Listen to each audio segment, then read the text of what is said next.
আসসালামু আলাইকুম। মিষ্টি আঙ্গুর বাগান চাঁপাইনবাবগঞ্জ থেকে আপনাদের জানাই স্বাগত এবং পবিত্র ঈদ উল ফিতর এর মোবারকবাদ। ঈদ মোবারক। আলহামদুলিল্লাহ, আল্লাহর রহমতে আমার বাগানে মাত্র 1 বছর বয়সী গাছে আঙ্গুরের ব্যাপক ফলন এসেছে। আপনাদের সম্মুখে যে আঙ্গুরের জাতগুলো দেখতে পাচ্ছেন, এগুলো বাংলাদেশের মাটিতে চাঁপাইনবাবগঞ্জের আবহাওয়ায় ব্যাপক ফল দিচ্ছে। এই আঙ্গুরগুলো খুব মিষ্টি এবং রসালো।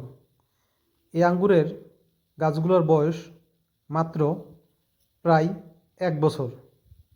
1 বছরের কাছে আলহামদুলিল্লাহ আঙ্গুরের ব্যাপক ফলন এসেছে। আজকে ঈদ উল ফিতরের দিন। সকলকে জানাই ঈদের মোবারকবাদ।